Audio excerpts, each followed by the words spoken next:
প্রেমানন্দে একবার হরি হরি বল। নিতাই গৌর সীতানাথ প্রেমানন্দে একবার হরি হরি বল। নিতাই গৌর সীতানাথ প্রেমানন্দে একবার হরি হরি বল। নিতাই গৌর হরি বল। জয় নিতাই জয়। ভক্তবৃন্দের চরণে আমার কোটি কোটি প্রণিপাত।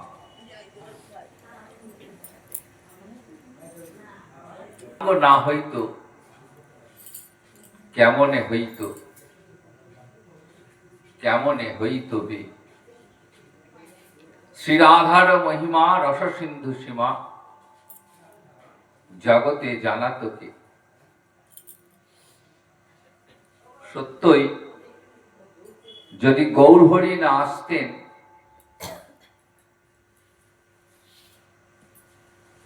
তাহলে রাধারানীর মহিমা জগৎবাসীকে কে বা জানাতো।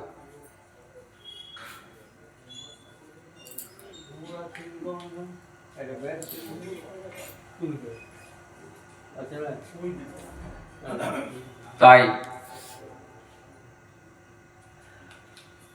কলিহত জীবের কাছে গৌর হরির আবির্ভাব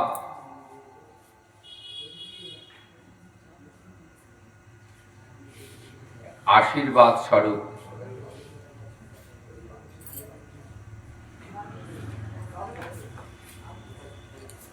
গৌর হরি তো না আসলেই পারতেন, কি দরকার ছিল?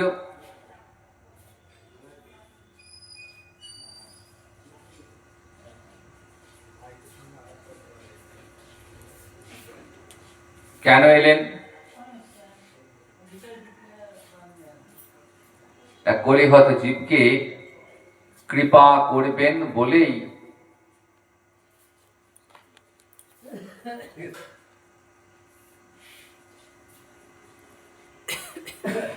গৌর সুন্দর অবতীর্ণ হলেন।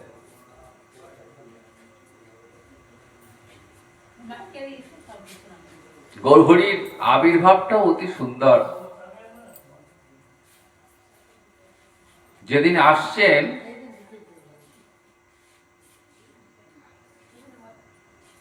সেদিন ফাল্গুনী পূর্ণিমা তিথি।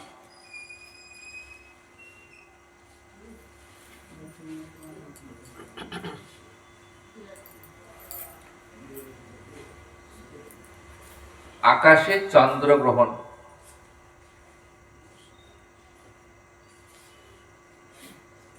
জগৎ জীব প্রতিটি তীর্থে তীর্থে স্নান করছেন আর মুখে হরিনাম করছেন।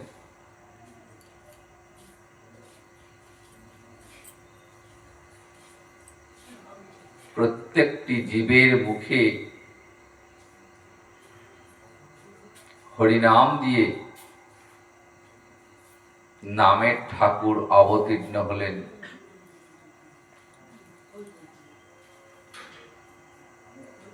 ধরণী পূর্ণ হল, কলির জীব পূর্ণ হল।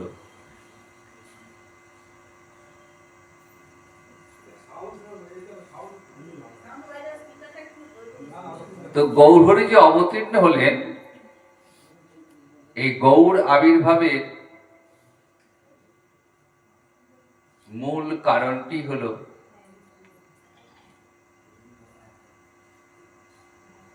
জগৎ জীবকে হরিনাম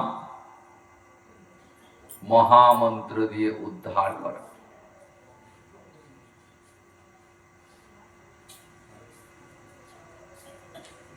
অনর্পিত চরিঙ্গ চিরাত করুণা অতীর্ণ কলৌ। অনর্পিত চরিঙ্গ চিরাত, যা এর আগে কোন কালেই দান হয়নি। অনর্পিত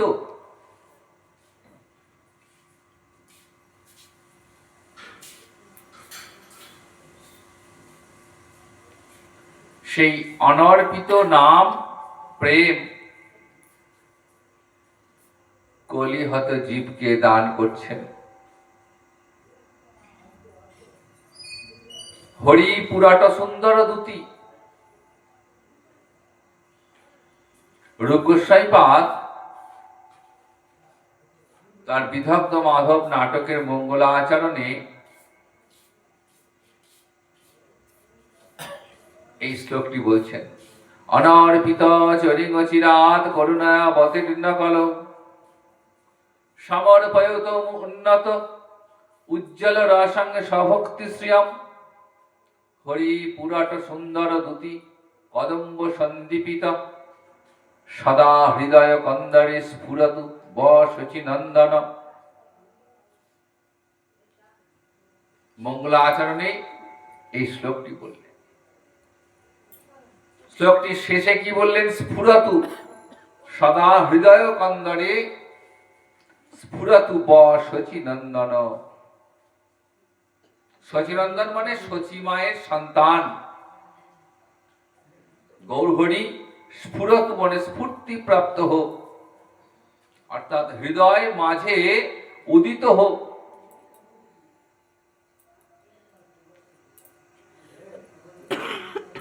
রূপ গোস্বাই পাদ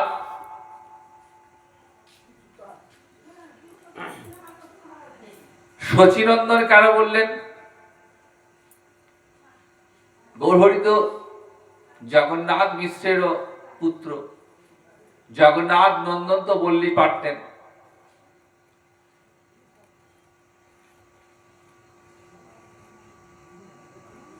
শচীনন্দন বললেন কেন?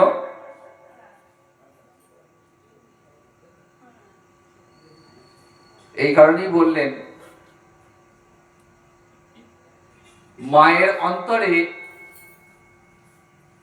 সবসময় একটি স্নেহ ভালোবাসা থাকে। পিতার অন্তরেও স্নেহ ভালোবাসা থাকে, কিন্তু পিতার মধ্যে একটা শাসনের কঠোর ভাব থাকে।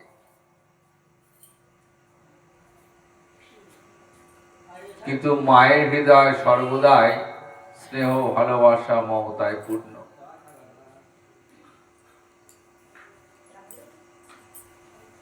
আর কথায় বলে, মায়ের সব গুণ পুত্রের মধ্যে সঞ্চারিত হয়। তাই মায়ের হৃদয় যেমন মায়া মমতা ভালোবাসায় ভরা, গৌরহরির হৃদয়টিও সেরকম করুণায় ভরা। তাই রূপ গোস্বামী পাদ বলছেন যে জগৎ জীবের প্রতি, জগৎবাসীর প্রতি গৌরহরির করুণা ঝরিয়া পড়ে। শচীনন্দন যদি হৃদয় মাঝে একবার উদিত হয়, তাহলে সেই হৃদয়ে আর কোনো পাপ থাকবে না।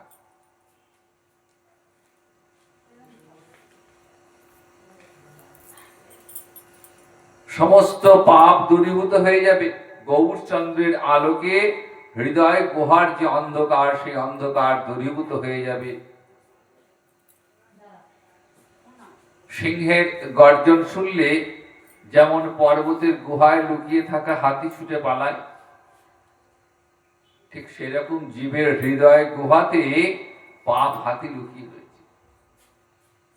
যদি সেই হৃদয়ে শচীনন্দন হরি যদি একবার উদিত হয়, তাহলে সেই পাপ হাতি হৃদয় থেকে ছুটে পালায়। তাই শচীনন্দনকে হরি বলা হয়েছে। হরি পুরাট সুন্দর দূতি। এই হরি শব্দের একটা অর্থই হলো সিংহ। শচীনন্দন শ্রীহরির নাম যদি একবার হৃদয়ের মাঝে উচ্চারিত হয়, তাহলে হৃদয় থেকে সমস্ত পাপ দূর হয়ে যায়।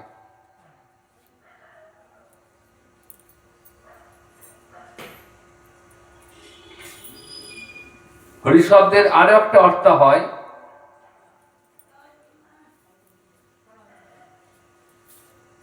কি? সেই অর্থ বললেন, পাপ হরণ করেন বলে শ্রীকৃষ্ণের আর এক নাম হরি। শাস্ত্রে বলছে হরি হরতি পাপানি দুষ্ট চিত্তই রূপশ্রিত, অর্থাৎ দুষ্ট চিত্তের ব্যক্তি যদি একবার হরিনামটি উচ্চারণ করে তাহলে শ্রীহরি তার সমস্ত পাপ হরণ করে।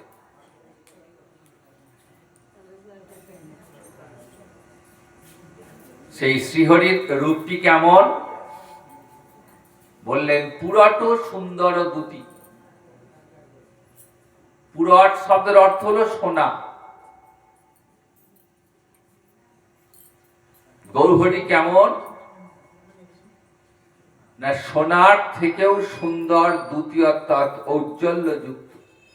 অর্থাৎ গৌরহরির গায়ের যে বর্ণ, সেই গাত্র বর্ণটি সোনার থেকে উজ্জ্বল। দুটি কদম্ব সন্দীপিত,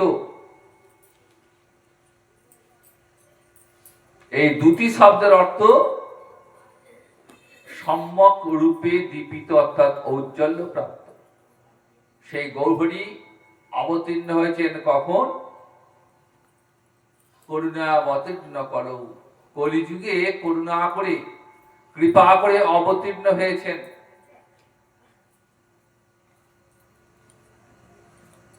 তিনি কলিজীবকে কৃপা করবার জন্য এই করুণা করে অবতীর্ণ হলেন।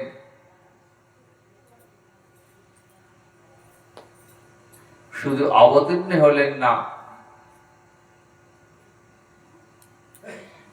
কি দিলেন? জগৎ জীবকে দিলেন মধুমাখা হরিনাম, যা এর আগে কোনো কালেই দেওয়া হয়। দিয়েছেন, কিন্তু এত করুণা ছিল না। এই করুণা শব্দটা একটু পৃথক করে দেওয়া প্রয়োজন, কারণ সব ভগবানই করুণা করে অবতীর্ণ হন। যুগে যুগে যখনই ভগবান এসেছেন,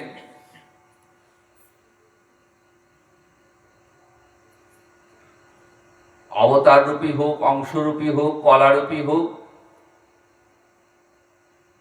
করুণা করবার জন্যই এসছেন। কিন্তু অন্যান্য অবতারে করুণার সঙ্গে গৌর অবতারের করুণার একটা বিশেষ পার্থক্য রয়েছে। অন্যান্য অবতারে আমরা কি দেখি?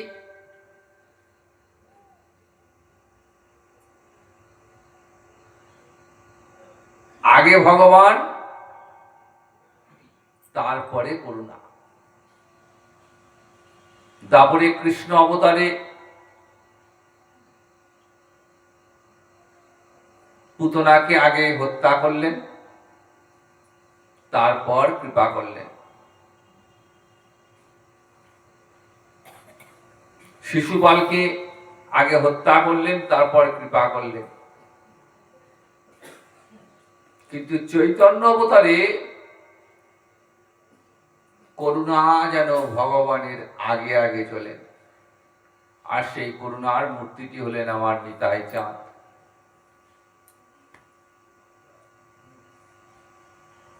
যদি নিতাই চাঁদ না আসতেন,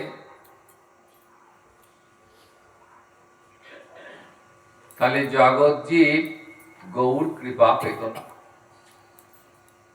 তাই চৈতন্য অবতারে করুণার মূর্তিটি হলেন আমার নিতাই চাঁদ। কেমন করুণা দেখুন!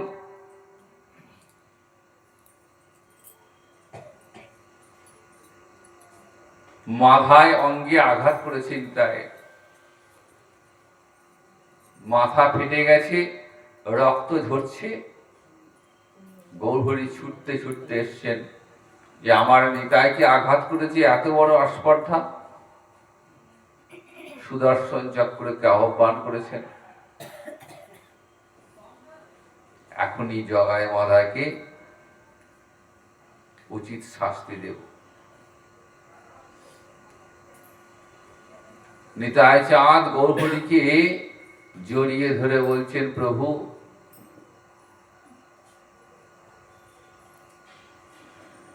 মাধায় আমার কোনো ক্ষতি করেনি,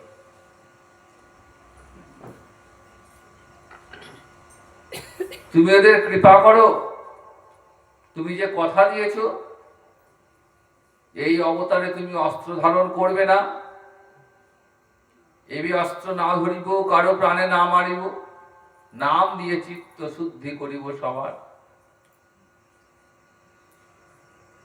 প্রভু তোমার এই অবতারের উদ্দেশ্যই তো জগৎ জীবকে নাম দিয়ে তুমি ধন্য করবে। হরিনাম রূপ অস্ত্র দিয়ে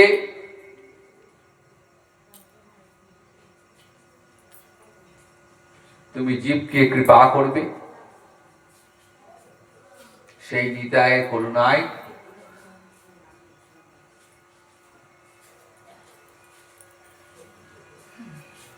জগায় মাধায় গৌর কৃপা লাভ করেছেন।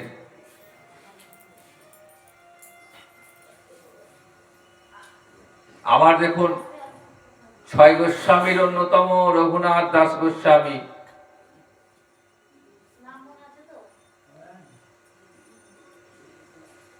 পানিহাটিতে গঙ্গার তীরে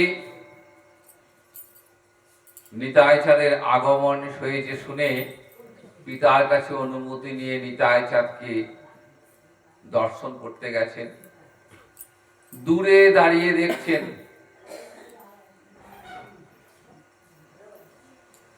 ভক্তরা বলছেন, প্রভু ওই দেখো রঘুনাথ এসছে।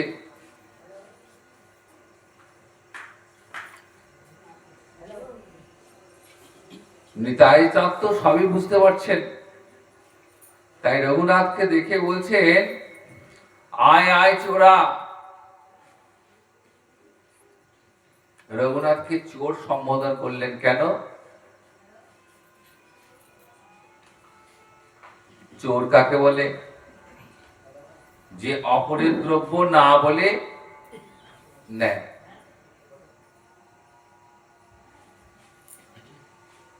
তা রঘুনাথ কার সম্পত্তি চুরি করেছে?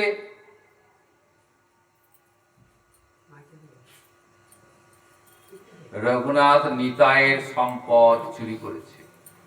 গৌর হলো নিতাইয়ের সম্পদ,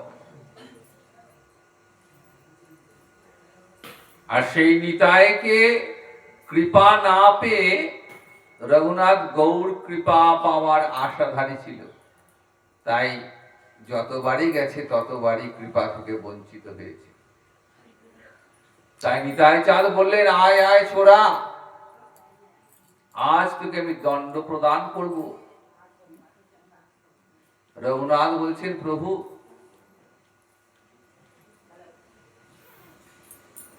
তুমি যে দণ্ড দেবে দাও, আমি মাথা পেতে গ্রহণ করব। কি দণ্ড দিলেন? বলছেন, রঘুনাথ তোর তো বাপ জ্যাঠার প্রচুর সম্পত্তি, এই যে গঙ্গার তীরে অগণিত ভক্ত আমার সঙ্গে আছে, এদেরকে চিরাদধি খাওয়ানোর দায়িত্ব তোর। রঘুনাথ আনন্দের সঙ্গে বললেন, প্রভু আমি এখনই সব ব্যবস্থা করছি। রঘুনাথের নির্দেশে সঙ্গে সঙ্গে পিতা গাড়ি গাড়ি চিরা মুরগি দধি মিষ্টান্ন পাঠিয়ে দিলেন। অগণিত ভক্ত, সে এক অদ্ভুত দৃশ্য। চিরা মালসা ভোগ নিতাই চাঁদ গৌরহরিকে পাওয়াচ্ছেন। সবাই দেখতে পাচ্ছে না, কেউ কেউ সেই দৃশ্য দেখছেন। নিতাই চাঁদ গৌরকে ডেকেছেন, গৌরহরিকে সেই ভোগ নিবেদন করলেন, আর গৌরহরি সেই ভোগ এসে পাচ্ছেন। ভোগের পর প্রসাদ, অগণিত ভক্ত, এত ভক্ত তিল ধারণের জায়গা নেই, গঙ্গার জলে পর্যন্ত নেমে পড়েছিল মানুষ।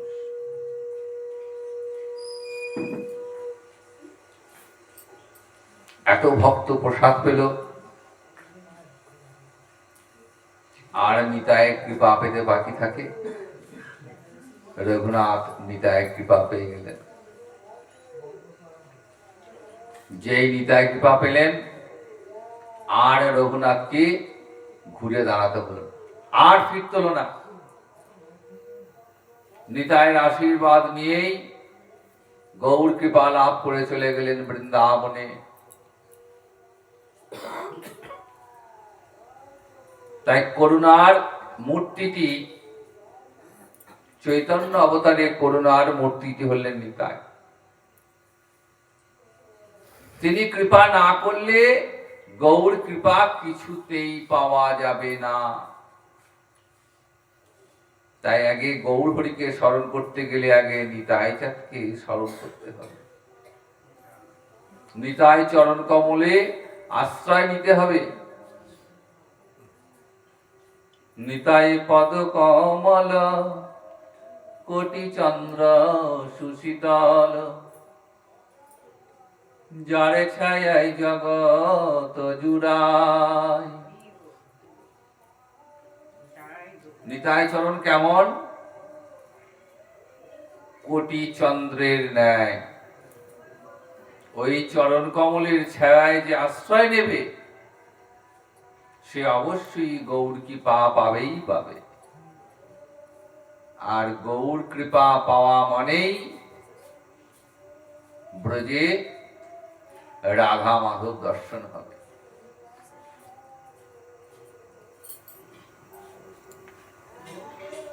সমর্পয়তম উন্নত উজ্জ্বল রসং সভক্তি শ্রিয়ম।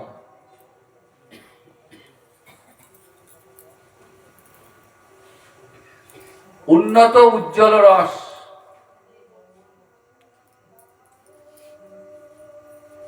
স্বভক্তি সম্যক রূপে প্রদান করিতে।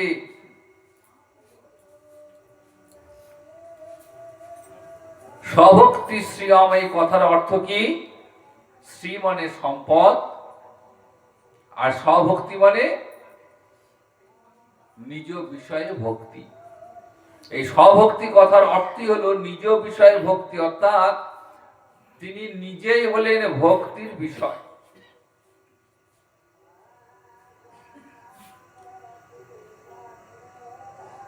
এই বিষয়টি কি? ভক্তি রসটা দুটো আধারে থাকে, একটা হচ্ছে বিষয়, একটা আশ্রয়। আশ্রয় রসটা কি বললেন? যিনি ভক্তি রসটা, যার হৃদয়ে ভক্তি রস তৈরি হয়, ভগবানকে দেখে ভালোবেসে যার হৃদয়ে ভক্তি উৎপন্ন হয়, তিনি হলেন আশ্রয়। আর যিনি এই রসটা আস্বাদন করেন, তিনি হলেন বিষয়। তাহলে বিষয় হলেন স্বয়ং ভগবান। ভগবান ভক্তের হৃদয়ে যে ভক্তি রস উৎপন্ন হয়, সেই ভক্তি রসটা ভগবান আস্বাদন করেন। সেই স্বভক্তি শ্রিয়ম, এই স্বভক্তি, নিজ বিষয়ে ভক্তি, তিনি যে ভক্তির বিষয়, সেই ভক্তি তিনি প্রদান করবেন। সমর্পয়িতম, সমর্পণ করবেন, কলিহত জীবকে তিনি দান করবেন। সেই ভক্তিটা কেমন বললেন? উন্নত উজ্জ্বল রস। উন্নত উজ্জ্বল রস মানে মধুর রস। ভক্তি রস 5টি পাত্রে থাকে।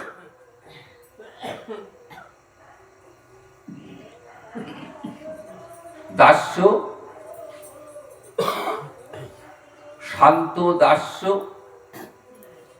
বাৎসল্য, সখ্য এবং মধুর। এই 5টা পাত্রে ভক্তি রসটা থাকে। শান্তরসটা তো ব্রজে নেই। শান্তরসের যারা ভক্ত, এই শান্তরসের ভক্ত, এখানে ভগবানের সঙ্গে জীবের কোনো সম্পর্ক গড়ে ওঠে না, কিন্তু শান্ত ভক্তের গাঢ় কৃষ্ণ তৃষ্ণা এবং ইষ্ট নিষ্ঠা থাকে। শান্তরসের ভক্তের অন্তরে এই ধারণা দৃঢ় থাকে যে তিনি পরমেশ্বর, তিনি জগদীশ্বর, তিনি এই বিশ্ব ব্রহ্মাণ্ডের প্রতিপালক।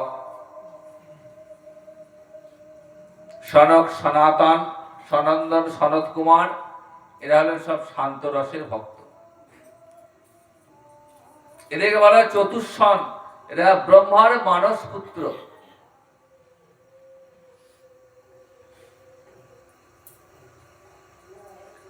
জগতে 12 জন বৈষ্ণব আছে। এই 12 জন বৈষ্ণবের মধ্যে এই চতুষ্ষণ ব্রহ্মার মানস পুত্র এরা হলেন এই 12 জন বৈষ্ণবের মধ্যে একজন।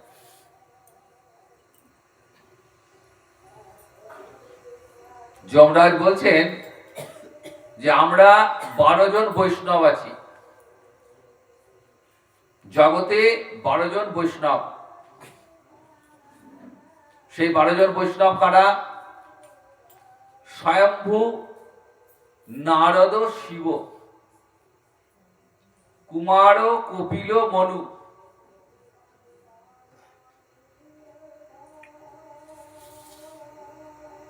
প্রহ্লাদ, জনক, বলি, বৈয়াসকি, বয়ম। বয়ম মানে আমরা, সংস্কৃতে বয়ম শব্দ অর্থ আমরা। যমরাজ এখানে গৌরব অর্থে, গৌরব বোঝাতে বয়ম কথাটি বললেন। বললেন এই 12 জন বৈষ্ণব আমরা পৃথিবী, আমরা আছি। স্বয়ম্ভু মানে ব্রহ্মা,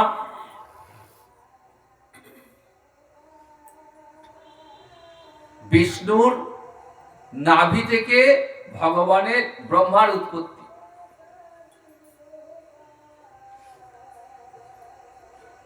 নারদ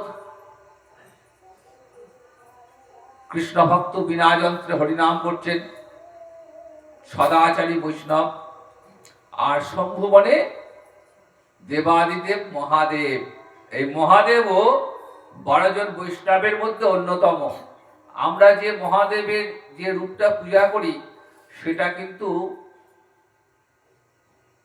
আসল রূপ নয়। মহাদেব হলেন একজন সদাচারী বৈষ্ণব, পঞ্চমুখে সর্বদা কৃষ্ণ নাম করেন। তিনি শ্মশানবাসীও নন, আর তিনি ভূত প্রেত নিয়ে কারবারও করেন না। কোনো মাদক দ্রব্য তিনি সেবন করেন না। এটা অপপ্রচার, অশিক্ষার ফলে আমরা মহাদেবের ওই রূপটাকে দেখে আমরা পূজা করি। কিন্তু মহাদেব হলেন আসলে পরম ভক্ত, কৃষ্ণ ভক্ত তিনি।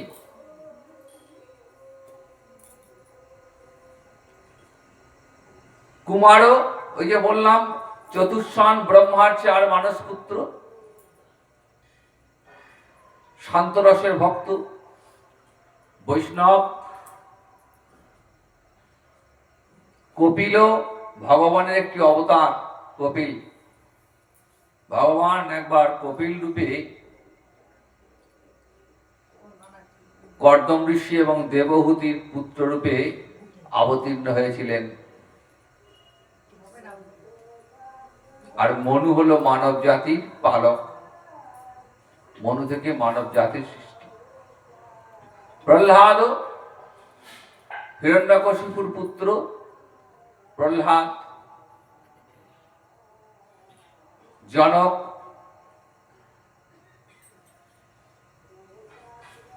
জানকীর পিতা জনক, জানকী হচ্ছে সীতামা।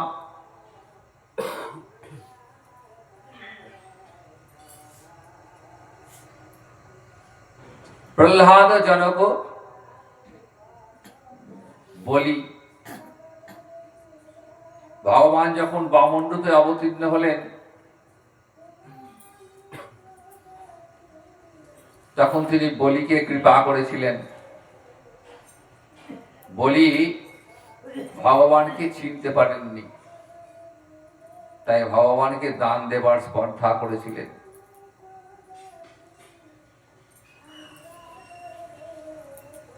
তাই ভগবান যখন দু চরণে সমগ্র বিশ্ব ব্রহ্মাণ্ড অধিকার করলেন তখন তার নাভিদেশ থেকে আরেকটি চরণ বেরিয়ে এলো।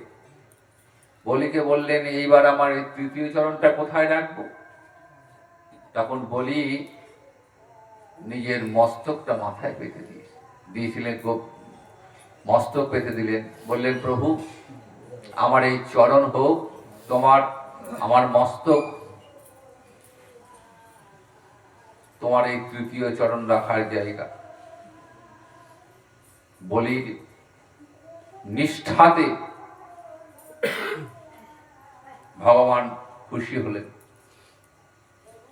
বলিকে নিয়ে গেলেন সুতলে এবং বললেন, এখন থেকে আমি তোমার দ্বার রক্ষিত হয়ে থাকব। ভগবান আজও সুতলে বলির রাজা, বলির রাজ্য পাহারা দিচ্ছেন।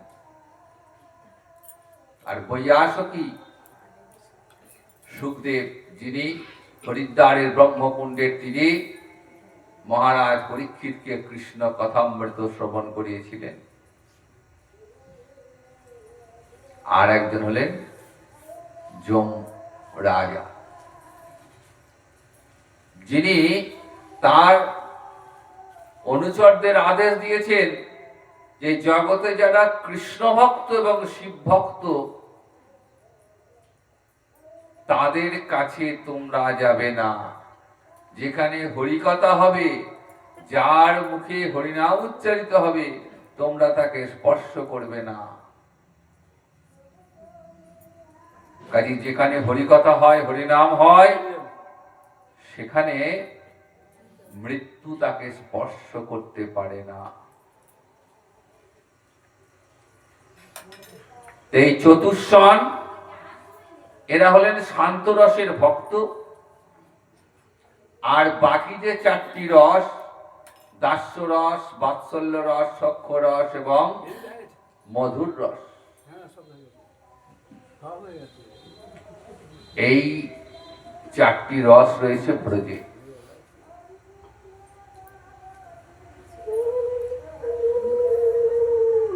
দাস্য রসে কি আছে?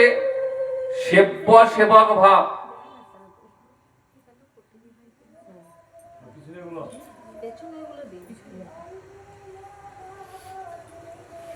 কৃষ্ণ হলেন সেব্য আর ভক্ত সেবক। বৃন্দাবনের রক্তক পত্রক এরা সব দাস্য রসের ভক্ত। নন্দরাজার গৃহের পরিচারক,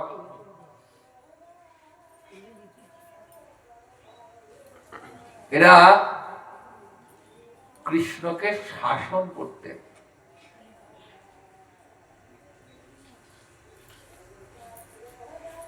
ভগবানকে এরা শাসন করতেন।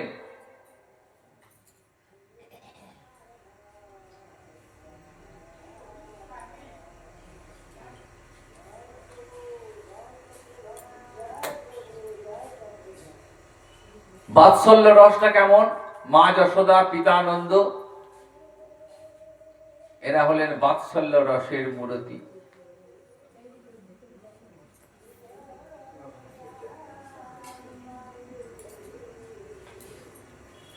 দধি ভাণ্ড ভেঙেছেন, সেই অপরাধে মা যশোদা লাঠি হাতে গোপালকে তাড়ন ভৎসন করছেন।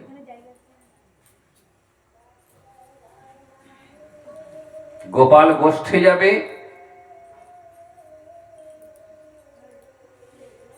গোপালকে সাজিয়ে দিচ্ছেন।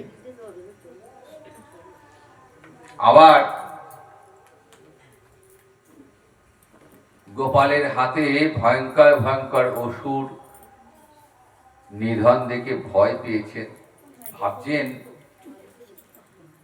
যে আমার পুত্রের উপর বুঝি কোনো অমঙ্গলের ছায়া নেমে এসেছে। মা যেমন তার সন্তানকে ভালোবাসেন, মা যশোদা তার সন্তানকে সেই ভালোবাসার বন্ধনে আবদ্ধ করেছেন। কখনো মায়ের অন্তরে মনে হয়নি যে আমার গোপাল স্বয়ং ভগবান, বিশ্ব ব্রহ্মাণ্ডের পালক, অনন্ত কোটি ব্রহ্মাণ্ডের পালক তিনি। শুধু এইটাই মনে হয়েছে যে আমার গোপাল আমার পেটের ছেলে, নারায়ণের কৃপায়, গুরু কৃপায় আমি আমার পুত্রকে পেয়েছি। এর নাম বাৎসল্য রস। ভগবানকে পুত্র স্নেহে ভালোবাসা, এটা ব্রজেই পাওয়া যায়। আর কি রয়েছে? সখ্য রস, সখার অভিন্ন মনন। শ্রীরাম সুদাম সখা কখনো কৃষ্ণকে ভগবান বলে জানেন না। তারা কি বলেন? যে তুমি কোন বড় লোক, তুমি আমি সম। তুমি কি নন্দ রাজার ছেলে বলে তুমি ছাড় পাবে? তা হবে না। তুমি খেলায় হেরে গেছো, আর খেলার শর্ত অনুযায়ী এখন আমাদেরকে কাঁধে নিতে হবে। দেখুন, অখিল ব্রহ্মাণ্ডের গুরু, যোগী যাকে যোগ সাধনে পায় না, জ্ঞানী যাকে জ্ঞান সাধনে পায় না, কোটি কোটি বৎসর ধরে ধ্যান জ্ঞান তপস্যার দ্বারা যে ভগবানকে পাওয়া যায় না, সেই ভগবান আজ শ্রীরাম সুদামকে কাঁধে নিয়েছেন। তাহলে কতখানি সখ্যতা, কতখানি ভগবানের প্রতি ভালোবাসা থাকলে এমন। আর এই সমস্ত রসের উপরে কি রয়েছে? মধুর রস। এই মধুর রসের মূরতি হলেন শ্রীমতী রাধা রানী। এই মধুর রসের উপরে আর কিছু নেই। ব্রজের গোপীরা হলেন এই মধুর রসের মূরতি। বিষভানু নন্দিনী রাধারানী মহাভাব স্বরূপিণী,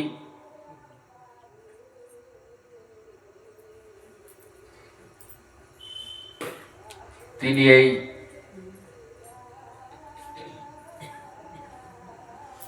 মধুর রসের মূরতি। তিনি গোবিন্দের রাধিনী শক্তি বলা হয়, রাধারানী বলা হয় গোবিন্দের রাধিনী শক্তি, মাদরাক্ষ মহাভাবময়ী।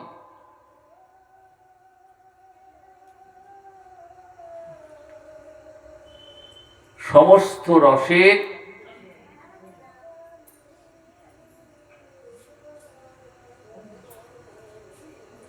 মিশ্রণ ওই মধুর রসে গিয়ে মিশেছে। তো রাধারানী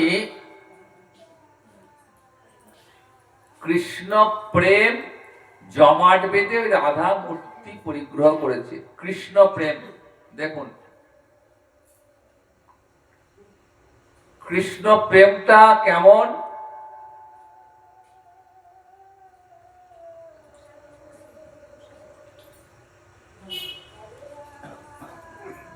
সন্দেশ যেমন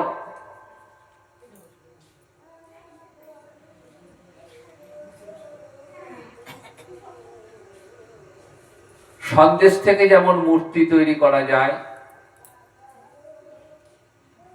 ঠিক সেরকম কৃষ্ণ প্রেমটা রাধা মূর্তি পরিগ্রহ করেছে। রাধারানী তথা গোপীদের কৃষ্ণ প্রেমটা এতটাই উঁচুতে যে ব্রহ্মাদি দেবগণ পর্যন্ত তার নাগাল পায় না। স্বয়ং বৈকুণ্ঠেশ্বরী লক্ষ্মী দেবী এই প্রেম লাভের জন্য বৃন্দাবনে বিল্লবনে এসে তপস্যা করছেন। এতটাই উন্নত, এতটাই উজ্জ্বল মধুর রস যে চকচকে, এতটাই চকচকে যে কোনো কামনা বাসনার মালিন্য তাতে নেই। ভালোবাসাটা কেমন? এই ভালোবাসায় কোনো কামনা নেই, কোনো বাসনা নেই। ভগবানকে পেতে গেলে, ভগবানকে পাওয়ার জন্য এই রকম ভালোবাসতে।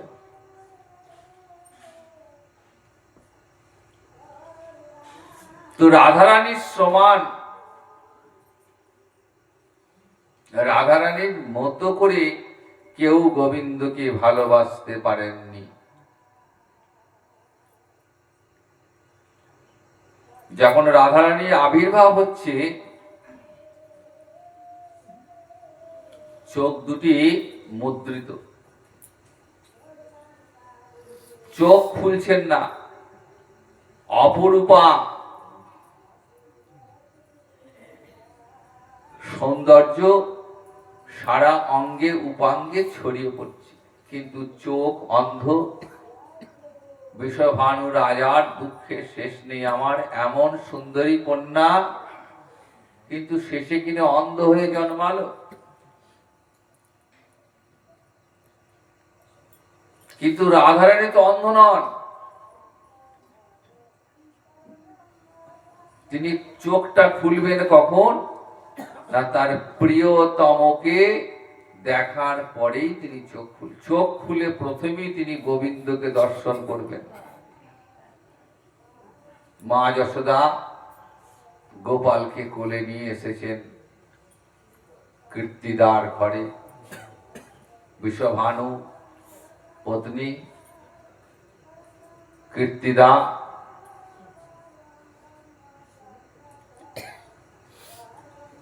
সন্তান হয়েছে, কন্যা সন্তান হয়েছে শুনে দেখতে এসেছেন।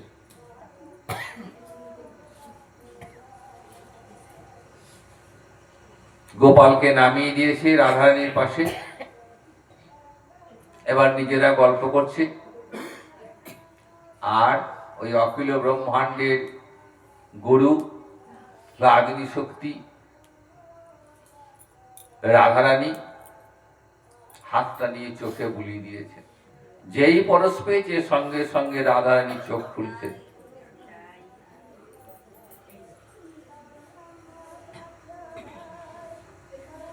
তাই রাধারানী অন্তরে কৃষ্ণ প্রেম ছাড়া আর কিছুই নেই।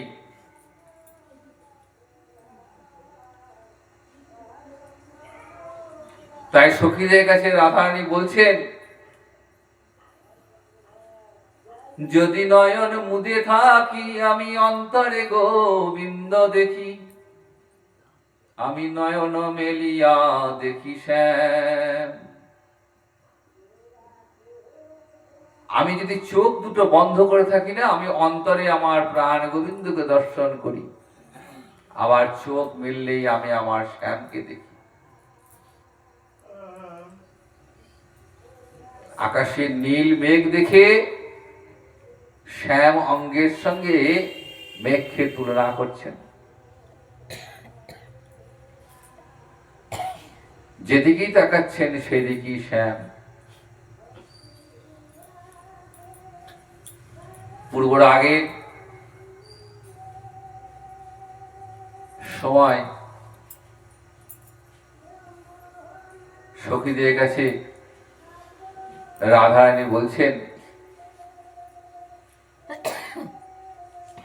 যে শ্যাম নামটা শুনলেই যেন আমি আর নিজেকে স্থির রাখতে পারি না। সইকে বা শোনাইল শ্যাম নাম, কানের ভিতর দিয়া মরমে পোষিল গো, আকুল করিল মোর প্রাণ। সইকে বাসনাইল শ্যাম নাম। ওই শ্যাম নামটা যে আমায় কে শোনালো, ওই নামের মধ্যে যে কি মধু আছে, কি জাদু আছে আমি জানি না। শোনা মাত্রই আমার সর্বাঙ্গ যেন অবশ হয়ে আসছে। আবার যমুনায় জল আনতে গেছেন। জল আনতে গিয়ে গোবিন্দকে দর্শন করেছেন। হাতে মোহন মুরলী, ত্রিভঙ্গ ভঙ্গিম হয়ে কদম্ব মূলে হেলান দিয়ে গোবিন্দ দাঁড়িয়ে আছেন। আর রাধারানী গেছেন জল আনতে। জল আনতে গিয়ে ওই অপরূপ শ্যাম রূপ দর্শন করে তিনি আর নিজেকে স্থির রাখতে পারেন। সখীদের কাছে এসে বলছেন, জানিস সখী, জানিস ললিতা, জানিস বিশাখা, আজ আমি কি দেখলাম? এমন রূপ আমি কখনো দেখিনি।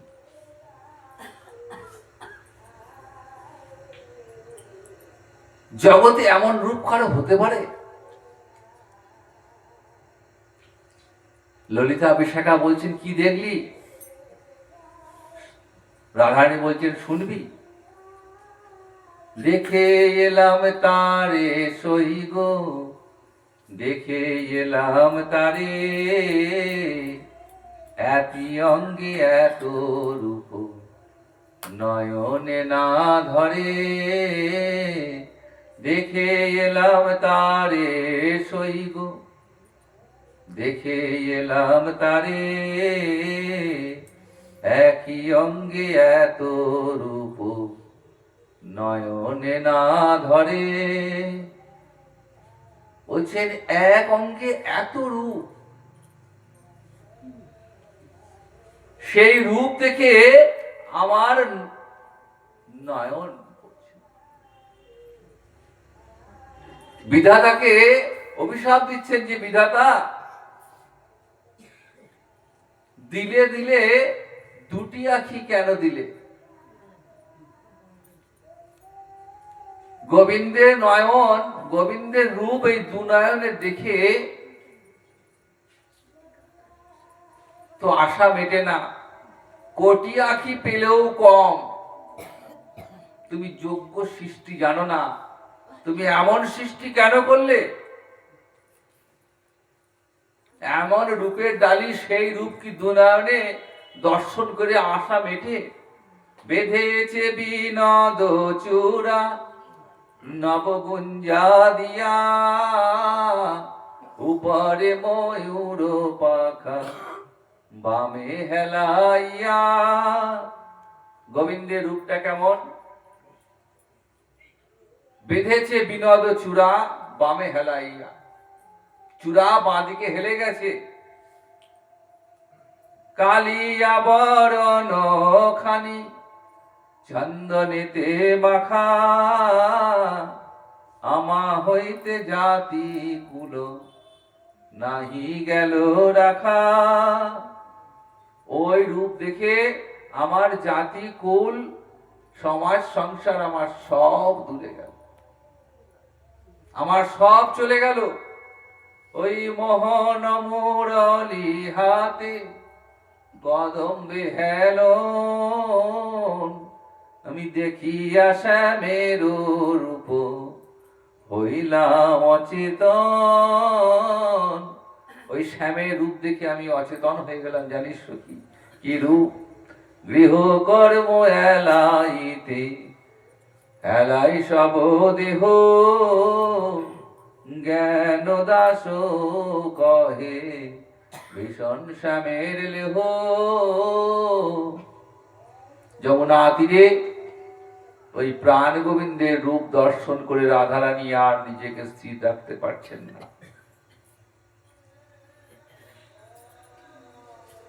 কৃষ্ণকে শ্যাম রস মধু করায়, গোবিন্দকে নিত্য আনন্দ দান করাই হলো রাধারানীর জীবনের একমাত্র ব্রত।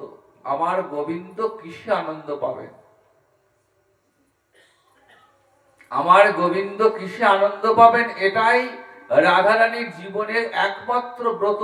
তার জন্য তিনি শ্বশুর, শাশুড়ি, স্বামী, ননদিনী, তিনি কাউকে তিনি ভয় পান না। নিকুঞ্জ বনে গোবিন্দের লীলা হচ্ছে, নিধু বনে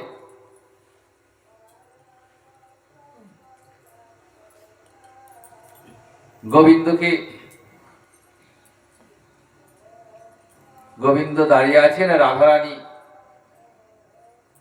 সেবা করছেন। এদিকে রাধারানীকে তো শাশুড়ি ননদিনী সর্বদা সন্দেহ চোখে দেখে, কোথায় গেল কোথায় গেল। ননদিনী পিছন পিছনে এসে দেখেছে যে নিধুবনে কৃষ্ণের সঙ্গে তিনি মিলিত হয়েছেন। মনে মনে ভাবছেন যে আজকে তো হাতে নাতে ধরেছি। দাদাকে সঙ্গে সঙ্গে ডাকতে গেছেন, দাদা শিগগিরি এসো, তুমি তো আমাদের কথা বিশ্বাস করো না, তা আজকে নিজের চোখে দেখবে, এসো। ওই কুলোটা রাধারানী দেখো কেমন কৃষ্ণের সঙ্গে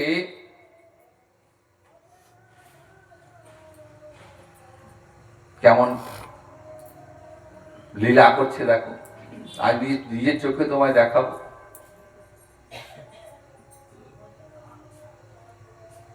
দাদা এসেছেন, অন্তর্যামী ভগবান তো বুঝতে পারছেন দস্ত রাধারানীর চরম বিপদ, তো বাঁচাতে হবে। যখন দাদাকে নিয়ে এসেছেন,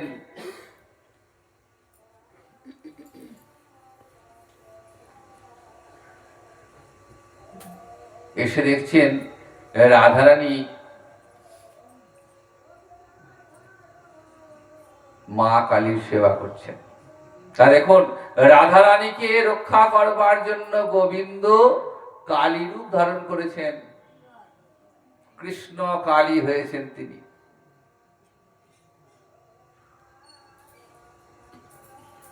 গোবিন্দের অন্তরে যেমন রাধারানী ছাড়া আর কারো ঠাঁই নেই, রাধারানীর অন্তরে তেমনি গোবিন্দ ছাড়া আর কারো ঠাঁই নেই।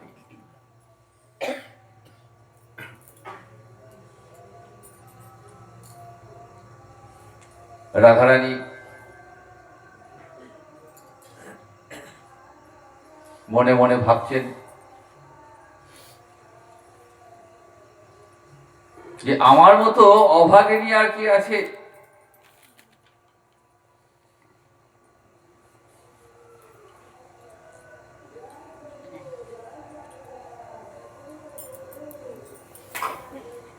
আমি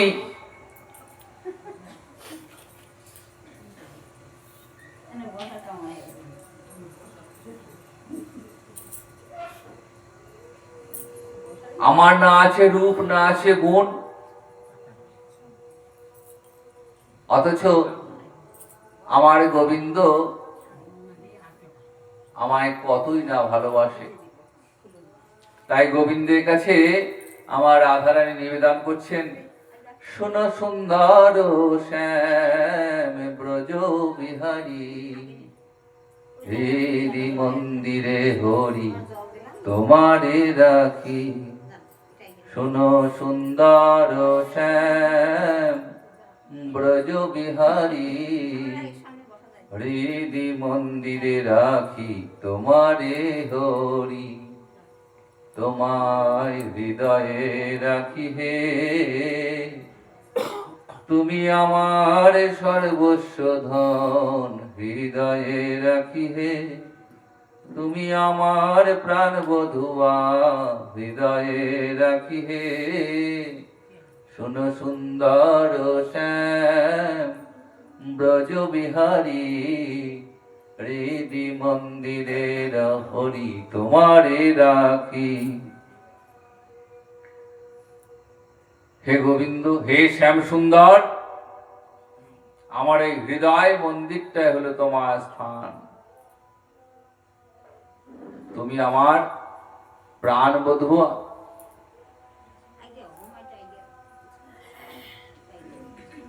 গুরু গঞ্জন চন্দন অঙ্গভূষণ আমি অঙ্গে মেখেছি, আমি চন্দন সম করি অঙ্গে মেখেছি, আমি গুরুজনার গঞ্জনায় অঙ্গে মেখেছি, আমি তোমার লাগি বধূ অঙ্গে মেখেছি। আমি তোমার জন্যে গুরুজনদের গঞ্জনা, লাঞ্ছনা, অপমান পর্যন্ত সহ্য করেছি। গুরু গঞ্জন চন্দন অঙ্গভূষণ রাধাকান্ত নিতান্ত তব ভরসা, সমশৈল কুলমান দূর করি তব চরণে শরণা গতা কিশোরী। রাধারানী বলছেন, বলে আমি সব দূরে ফেলে দিয়েছি তোমার জন্য, আমি সব দূরে দিয়েছি, আমার ধৈর্য লজ্জা কুলমান সব দূরে দিয়েছি, আমি তোমার লাগি বধূ সব দূরে দিয়েছি, সমশৈল কুলমান দূর করি তব চরণে শরণা গতা কিশোরী। আমি কুরূপা গুণহীনা গোপনারী, তুমি জগরঞ্জন বংশীধারী, আমি কুলটা কলঙ্কি সৌভাগ্যহীনী, তুমি রস পণ্ডিত রস চূড়ামণি। রাধারানী গোবিন্দ চরণে নিবেদন করছেন যে শ্যাম সুন্দর, ওহে ব্রজবিহারী, আমি তোমার জন্য আমি সব ত্যাগ করে দিয়েছি।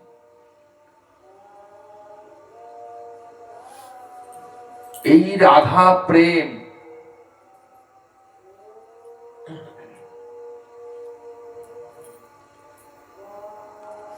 দান করবার জন্যই তিনি নিজে আস্বাদন করেছেন, অশেষে বিশেষে অনন্ত রস বৈচিত্র্য আস্বাদন করেছেন। তারপরেও কিন্তু গোবিন্দের মনের তৃপ্তি মেটেনি। গোবিন্দের মনে হয়েছে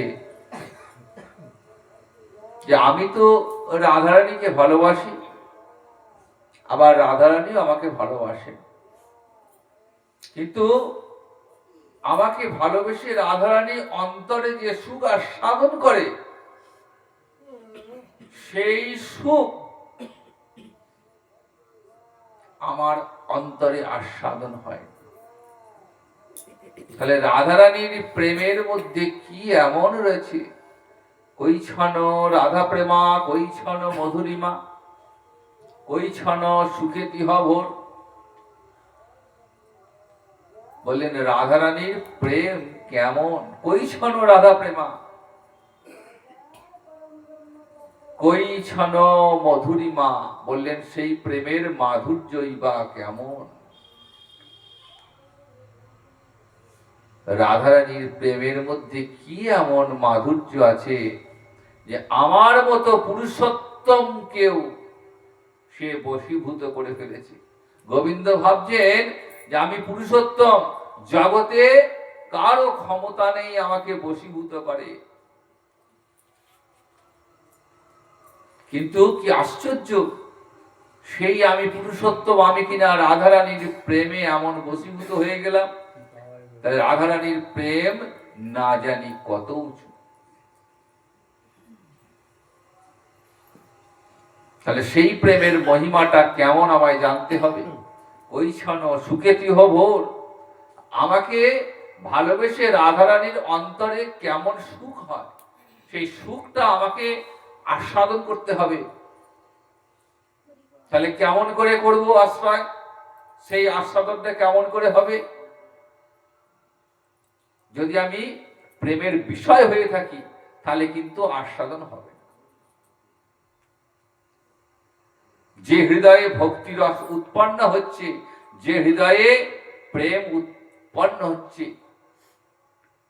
আমাকে সেই ভাবটাকে ধারণ করতে হবে। তাহলে আমাকে আশ্রয় জাতীয় ভাব অবলম্বন করতে হবে, তবেই না রাধারানীর ওই প্রেম আমি আস্বাদন করতে পারবো। কিন্তু রাধারানী তো ওই প্রেম আমাকে দেবেন না, চাইতে গেলে দেবে না। ললিতা বিশাখার সঙ্গে সঙ্গে বলবে না না, আমরা তোমায় সব দেবো, কিন্তু এই ভক্তি তোমরা তোমাদেরকে দিতে পারবো, তোমাকে দিতে পারবো। তাই ভগবান কি করলেন?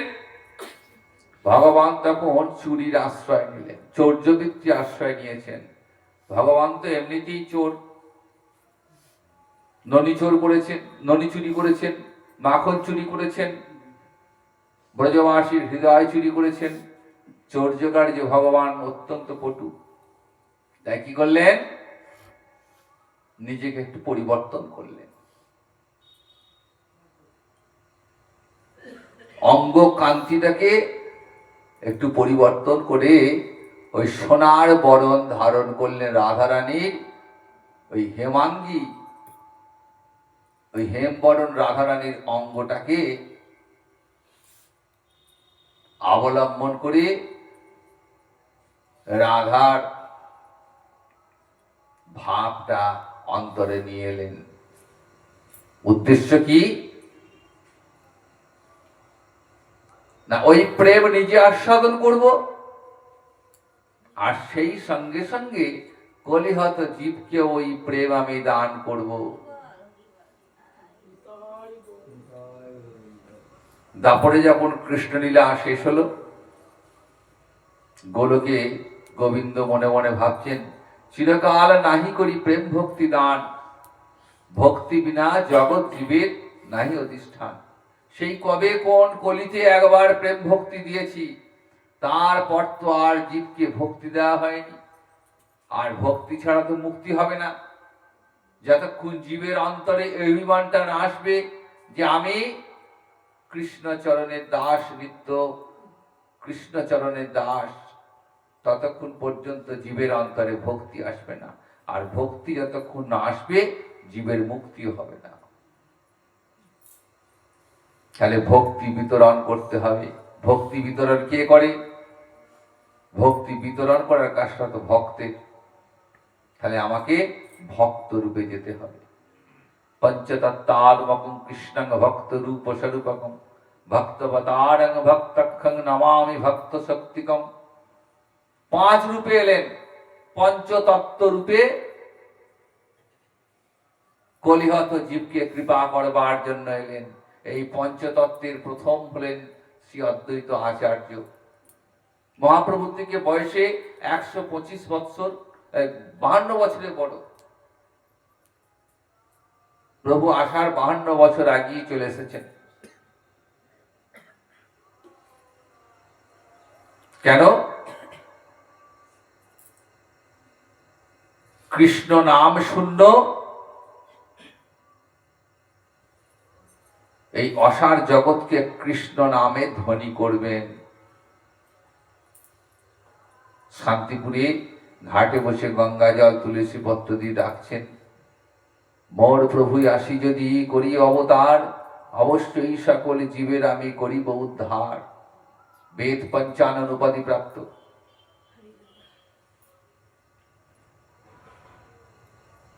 চার বেদ যে সুপণ্ডিত, সমস্ত শাস্ত্র ঘেটে দেখছেন যে ভগবানকে কেমন করে পাওয়া যাবে, কোন উপায়ে ভগবানকে পাওয়া যাবে। একমাত্র গঙ্গা জল তুলসী পত্রে আহ্বান করলে সেই আহ্বান ব্যর্থ হবে না। কৃষ্ণকে তুলসী জল দেয় যেই জন, তার ঋণ শোধিতে কৃষ্ণ করেন চিন্তন। জল তুলসীর সম নাহি কোন ধন, তারে আত্মা বেচি করেন ঋণের শোধন। গোবিন্দকে কোনো কিছুর দ্বারাই বশীভূত করা যাবে না। জ্ঞান, যোগ, তপস্যা, মন্ডা মিঠাই, সোনা রূপ মণি মাণিক্য যাই দেওয়া হোক না কেন, কোনো কিছুর দ্বারাই ভগবানকে বশীভূত করা যাবে না। একটাই উপায়, যে গঙ্গা জল তুলসী পত্র দিয়ে গোবিন্দকে আহ্বান করা। শান্তিপুরের ঘাটে গঙ্গায় নেমে অদ্বৈত আচার্য নিত্যদিন শুধু গঙ্গা জল তুলসী পত্র দিয়ে ভগবানকে ডাকছেন। ওম নমো ব্রহ্মণ্য দেবায় গো ব্রাহ্মণ্য হিতায় চ জগদ্ধিতায় শ্রীকৃষ্ণায় গোবিন্দায় নমো নমঃ।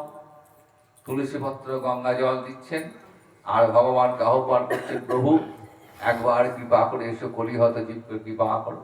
সেই অদ্বৈত আচার্য মহাবিষ্ণুর অবতার, সেই প্রার্থনা কি কখনো ব্যর্থ হয়?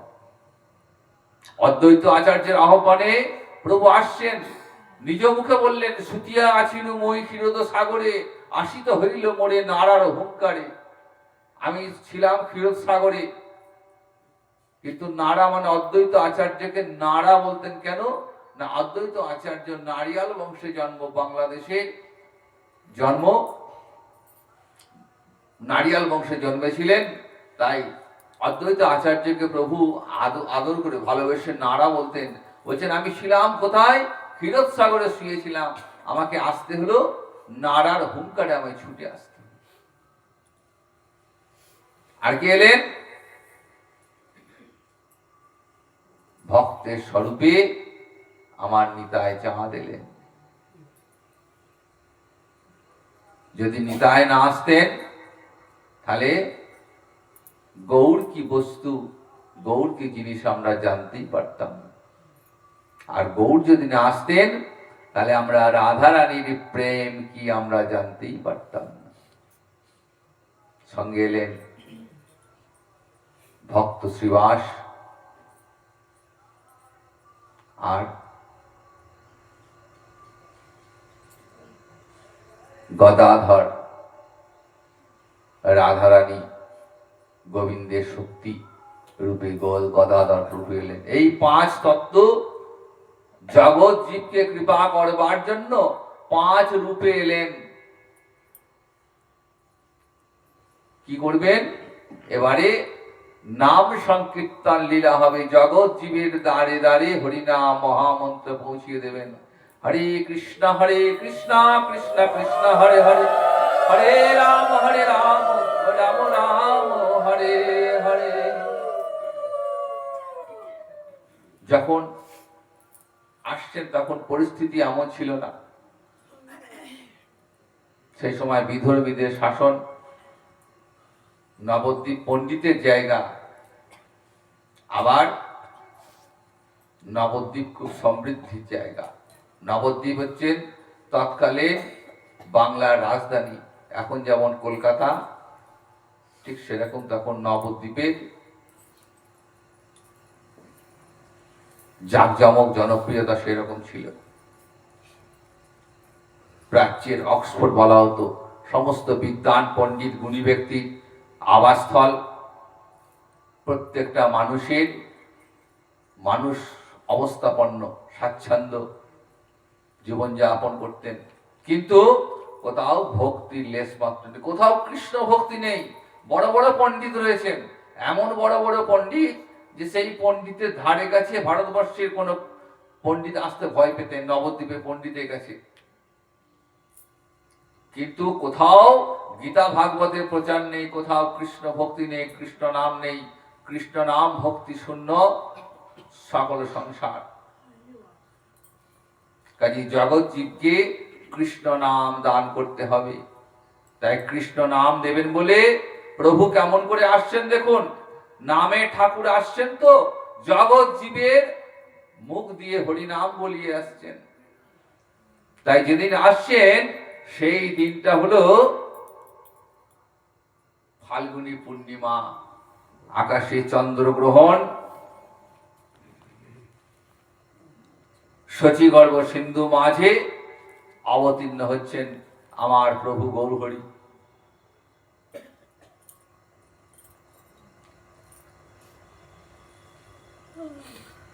আকাশে চন্দ্রগ্রহণ, কেন চন্দ্রগ্রহণ? কবিরাজ গোস্বামী পাদ বলছেন, অকলঙ্ক গৌরচন্দ্র দিলা দর্শন, সকলঙ্ক চন্দ্রে আর কিবা প্রয়োজন। এত কহি রাহু কইল চন্দ্রের গ্রহণ, কৃষ্ণ কৃষ্ণ হরিনামে ভাসে ত্রিভুবন। 1407 ফাল্গুন সন্ধ্যাকালে সন্ধ্যা লগ্নে আমার গৌর সুন্দর অবতীর্ণ হলেন। সর্ব সদ্গুণ যুক্তং তাং বন্দে ফাল্গুন পূর্ণিমাম, যস্যাং শ্রীকৃষ্ণ চৈতন্য অবতীর্ণ কৃষ্ণ নামিভি।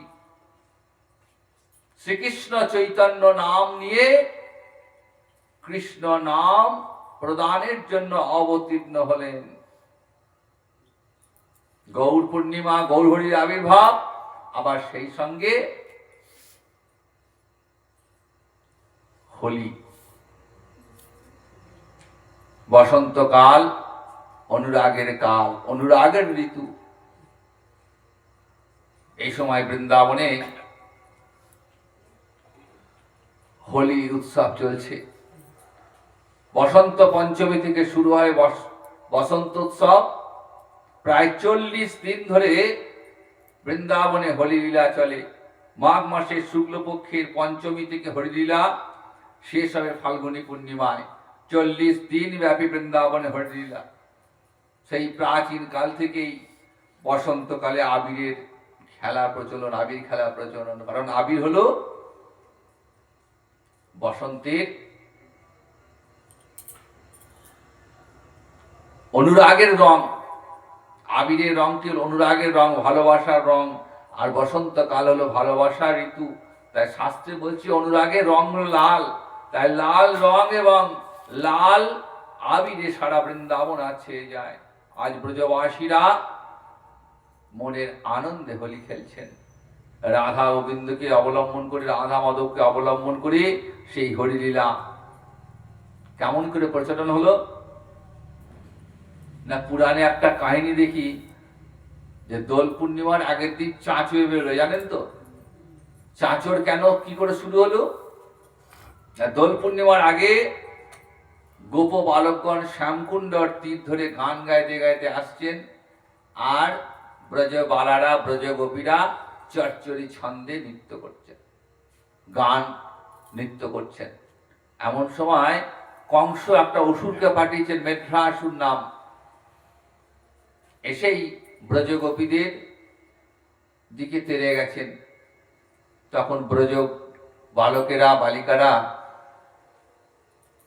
কৃষ্ণ কৃষ্ণ করে ডাকছেন, কৃষ্ণ বাঁচাও, কৃষ্ণ বাঁচাও। তারা জানে যে আমাদের কৃষ্ণ থাকতে কোনো আমাদের বিপদ নেই। এই যে ভরসা, বিশ্বাস, এর নাম ভক্তি। বিশ্বাসটাই বড় কথা। যে তাদের বিশ্বাস যে কৃষ্ণ থাকতে আমাদের কোনো ক্ষতি হবে না। তাই যেই কৃষ্ণ কৃষ্ণ বলে ডেকেছেন না, সঙ্গে সঙ্গে ভগবান ছুটতে ছুটতে এলেন। কারণ ভক্ত রক্ষা তার প্রতিজ্ঞা। গীতায় অর্জুনকে বলছেন, ন মে ভক্ত প্রণশ্যতি। অর্জুন, বিশ্ববাসীকে তুমি জানিয়ে দাও যে আমার ভক্তির কখনো পতন হয় না। ভক্ত রক্ষা ভগবানের প্রতিজ্ঞা। এই প্রতিজ্ঞাটা তিনি কখনো কখনো ভঙ্গ হয়ে যায় ভক্তের কাছেই। তাই তিনি প্রতিজ্ঞাটা অর্জুনকে দিয়ে করালেন। কেন ভঙ্গ হয়ে যায় না, সেও কুরুক্ষেত্রের যুদ্ধ আমরা দেখেছি। ভীষ্মে ভগবান প্রতিজ্ঞা করেছিলেন যে কুরুক্ষেত্রের যুদ্ধে আমি কোনো অস্ত্র ধারণ করব না, আমি নিরপেক্ষ থাকব। আর ভীষ্ম প্রতিজ্ঞা করেছিলেন যে প্রভু, তোমাকে আমি অস্ত্র ধারণ করাবই। যুদ্ধ শুরুর প্রথম দিনেই পিতামহ ভীষ্ম কৌরব পক্ষের সেনাপতি হিসেবে বাণ নিক্ষেপ করেছেন, অগ্নিবর্ষী বাণ। সেই বাণে অর্জুনের রথ পুড়ে ছাই। ভগবান দেখছেন যুদ্ধ শুরুর আগে যুদ্ধ শেষ, তাহলে বাকি এখনো 18 দিন যুদ্ধ কেমন করে চলবে? অর্জুনকে জানতেই দিলেন না যে রথ পুড়ে গেছে। ভয়ঙ্কর রেগে ওই রথের চাকাটাকে সুদর্শন চক্র করে তিনি তেড়ে গেলেন বিশ্বের দিকে। আর ভগবান ভক্ত হাসছেন, ভীষ্ম হাসছেন, প্রভু আমি তো প্রতিজ্ঞা করেছিলাম তো অস্ত্র ধারণ করাবই।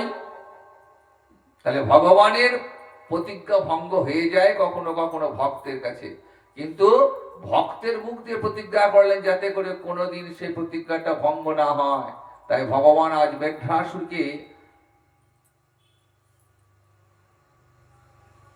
আক্রমণ করেছেন। ভয়ঙ্কর লড়াই,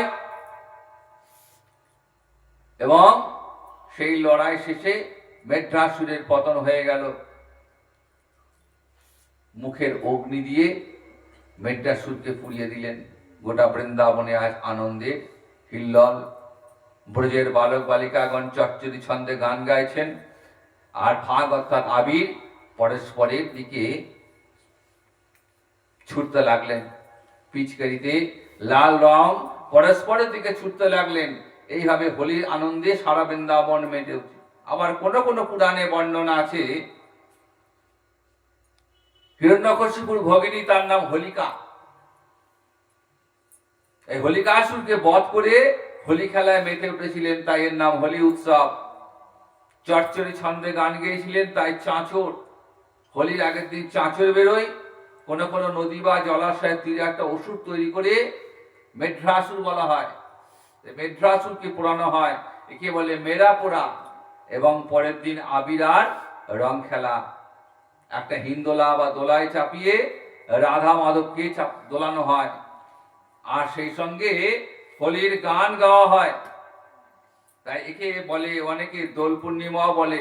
ব্রজগোপীরা গোবিন্দকে কুমকুম এবং আবির রঙে রাঙিয়ে দেয়, আর সেই সঙ্গে বৃন্দাবনে আবিরের খেলা চলে। নিধুবনে মাধব দোল তরঙ্গে, ব্রজবনিতা ফাগু দেয় সময়ঙ্গে, কানু ফাগু দেওয়ালো সুন্দরী অঙ্গে। ফোলটা বাজান একটু। কানু ফাগু দেওয়ালো সুন্দরী অঙ্গে, মুখ মুরলে ধনে করে কত ভঙ্গে, ফাগু অঙ্গে গোপী সব, ফাগু রঙ্গে গোপী সব, চৌদিকে বেড়াইয়া ফাগু রঙ্গে গোপী সব। আরে শ্যাম অঙ্গে দেয় ফাগু অঞ্জলি ভরিয়া, শ্যাম অঙ্গে দেয় ফাগু অঞ্জলি ভরিয়া। আরে ফাগু বা খেলাইতে ফাগু উঠিল গগনে, ফাগু খেলাইতে ফাগু। আর বৃন্দাবনের তরুলতা রাখুল বরণে, বৃন্দাবনের তরুলতা। আরে রাঙা ময়ূর নাচে গাছে, রাঙা কোকিল গায়, রাঙা ময়ূর নাচে গাছে। আরে রাঙা ফুলে রাঙা ভ্রমর, রাঙা মধু খায়, রাঙা ফুলে রাঙা ভ্রমর। আরে রাঙা লতা রাঙা পাতা, রাঙা বৃন্দাবন, রাঙা লতা রাঙা পাতা। আরে রাঙা রাধা রাঙা কৃষ্ণ, রাঙা গোপীগণ, রাঙা রাধা রাঙা কৃষ্ণ, রাঙা গোপীগণ। রাঙা বাই রাঙা হইল কালিন্দীর পানি, রাঙা রায় রাঙা হইল। আরে গগন ভুবন দিক বিদিক না জানি, গগন ভুবন দিক। আরে রাধে জয় দ্বিজ কুলে গায়, হে রাধা রানীর জয় রাম। বদন ভরে বাহু তুলে রাধা রানীর জয় রাম, বদন ভরে বাহু তুলে রাধা রানীর জয় হলো।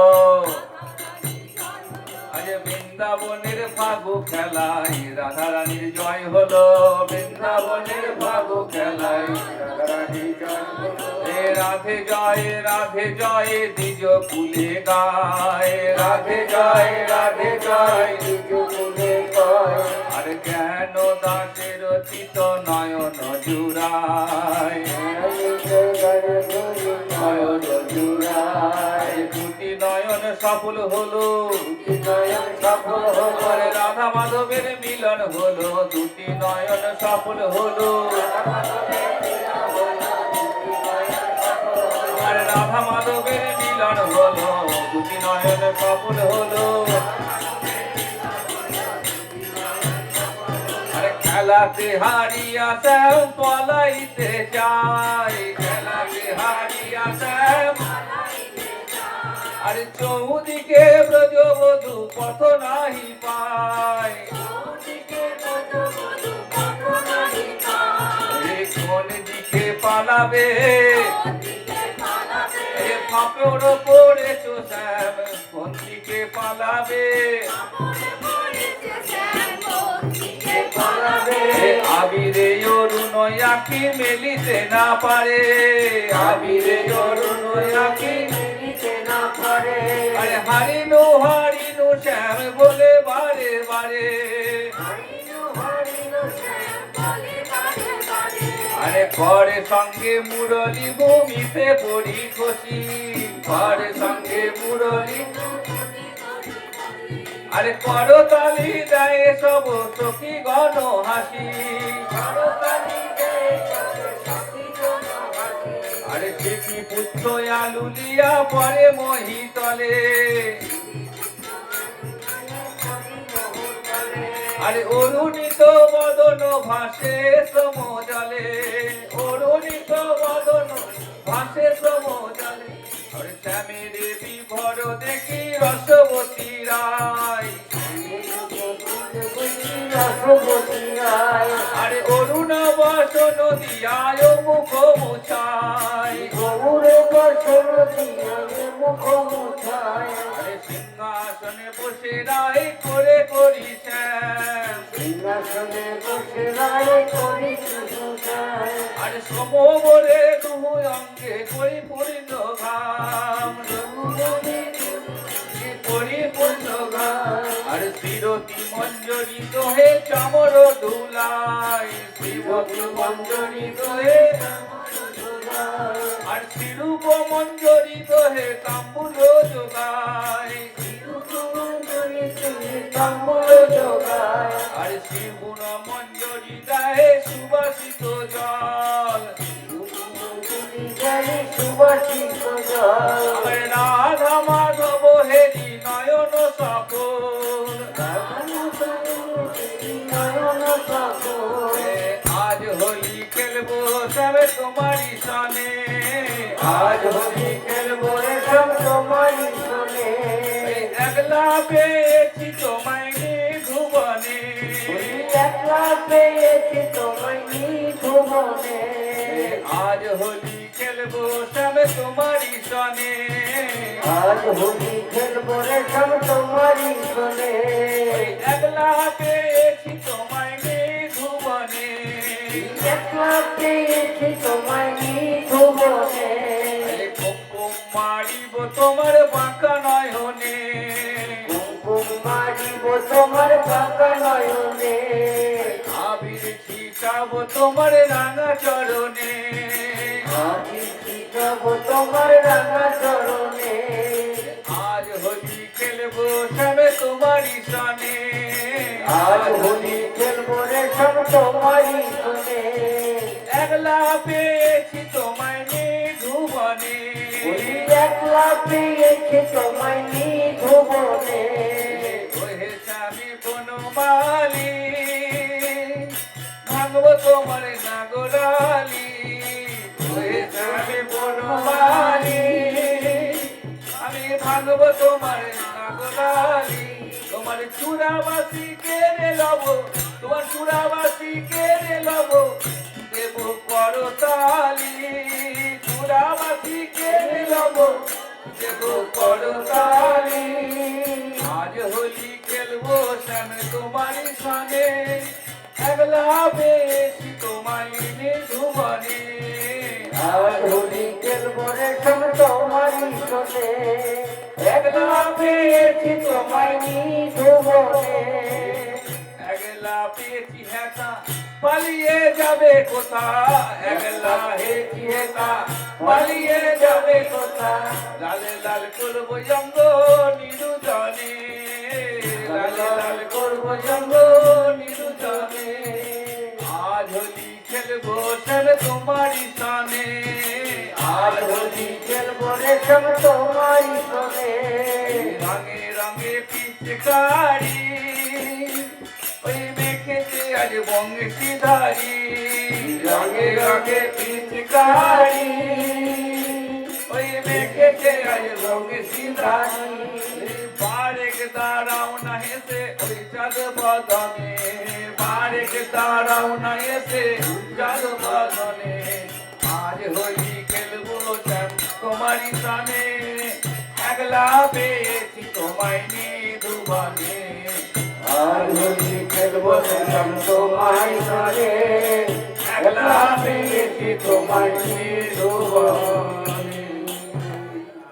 কবিরাজ গোস্বামীপাদ বলছেন প্রভুর গৌরহরির জন্ম সম্পর্কে, ফাল্গুনী পূর্ণিমা সন্ধ্যায় প্রভুর জন্মোদয়, সেই কালে দৈব যোগে চন্দ্রগ্রহণ হয়, হরি হরি বলে লোকে হরষিত হইয়া, জনমিল চৈতন্য গোসাই নাম লইয়া। 1406 শকে মাঘ মাসে শেষে শচী দেবীর গর্ভ সঞ্চার হয়। জগন্নাথ বিশ্ব দেখছেন শচী দেবীর দেহ থেকে দিনের পর দিন একটা জ্যোতি বেরোচ্ছে। জগন্নাথ বিশ্ব অতি দরিদ্র, ব্রাহ্মণ কিন্তু দরিদ্র।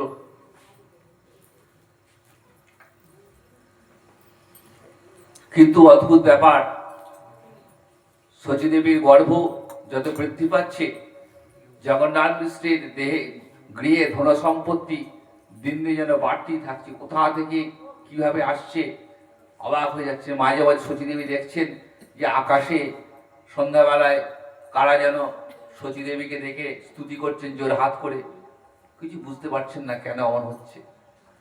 জগন্নাথ মিশ্রকে বলছেন যে জানো কেমন সব অদ্ভুত অদ্ভুত ঘটনা ঘটছে, কেন এমন হচ্ছে বুঝতে পারছি না। জগন্নাথ মিশ্র বলছেন সত্যি তাই, বড় অদ্ভুত ব্যাপার। আমি গত রাতে একটা স্বপ্ন দেখেছি। কি দেখলাম জানো? যে একটা জ্যোতির্ময় তেজ আমার দেহ থেকে তোমার দেহে প্রবেশ করলো, আর সেই তেজ আমার কি মনে হয় জানো, নিশ্চয়ই আমাদের গৃহে কোনো মহাপুরুষ আসবেন।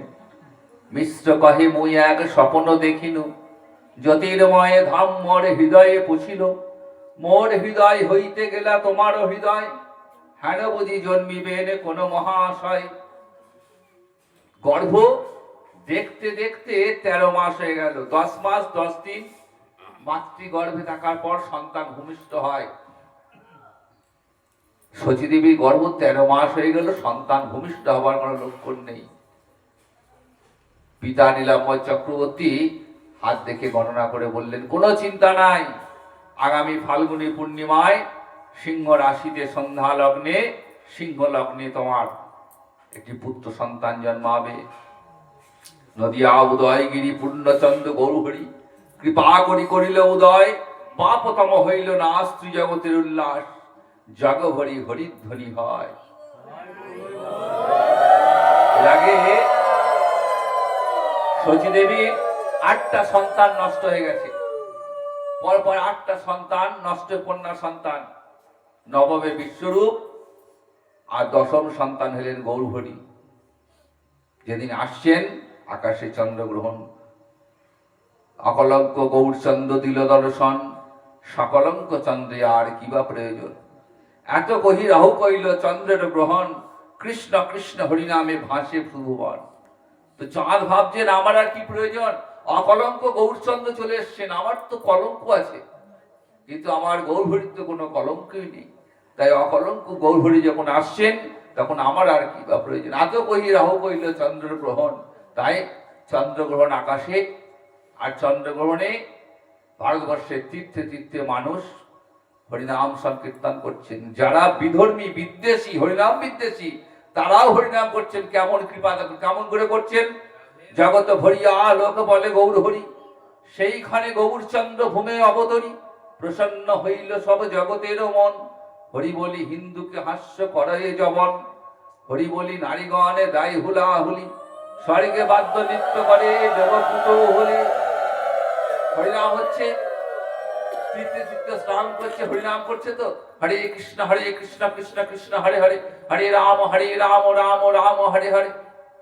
এই হরিনাম করছে যারা বিধর্মী, যারা কৃষ্ণ নাম বিদ্বেষী, তারা টিটকারি দিচ্ছে, এই দেখ, দেখেছিস হিন্দুগুলো কেমন হরিনাম করছে।